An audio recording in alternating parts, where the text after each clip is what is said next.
Yeah. And I think it's interesting too, because I think, again, kind of reflecting back and thinking about everything I've learned, just living and working within the IL movement, the independent living movement, is like disability can be as much or as little of your life as you want it to be. And only you can like make that choice. Like I don't really, honestly, like I don't really talk about having ADHD a whole lot. Outside of a couple choice friends and, my husband. Um, but, for some folks, like that's a big piece of their identity. For other folks, it's not so much. And even the rainbow of diversity within that is awesome, I think. But yeah, you just have to give people what they need in order to flourish and be successful. If it's a fidget, it's a fidget, right? It usually helps everybody to just be open and accommodating and to provide the adaptations for everybody in the room. Very infrequently is it going to harm someone to just give the accommodation to everybody. During a time which is way before our time right now. And the temptation is to think of them as forward thinking ahead of their time. But I'm wondering if it's the opposite. What if they're the ones who are actually natural and normal, and we've just been forced into this Right. box of conformity by corporations and all these other talking heads and made to think the wrong thing.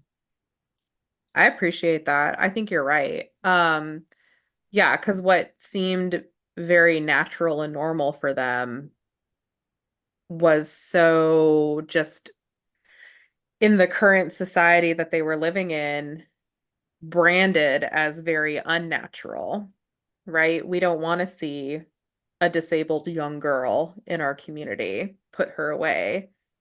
But for them, like that's their child, like that is their daughter, and they are going to take care of her because they have the duty of care.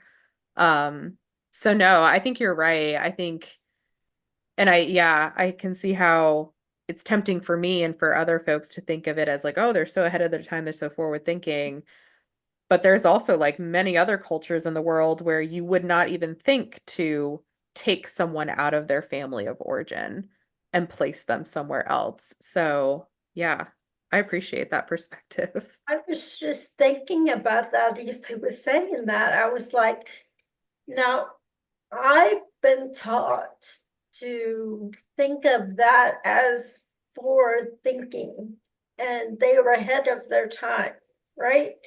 But in my head, And that really opened my eyes to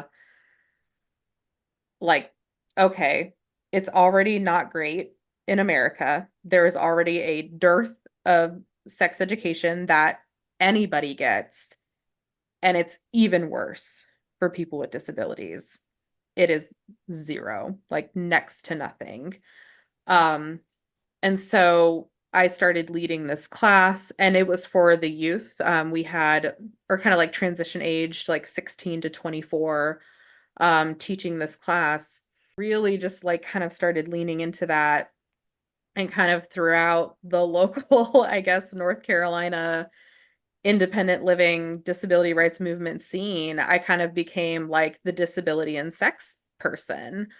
Because again, I was kind of the only one who was talking about it. Not the only one, I'll say. There were definitely like other advocates who, were part of this, but I just kind of like started creating that name for myself, I guess you could say. And actually during that time, I had a colleague from my social work program reach out to me.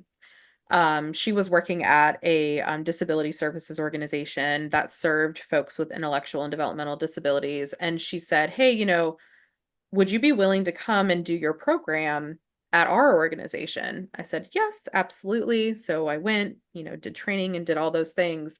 Maybe like 6 years later, when she contacted me again and said, hey, I'm at a different company and I need you to come and like do some consulting for us, did I finally take the step and create accessible sexual health and actually create my own LLC. So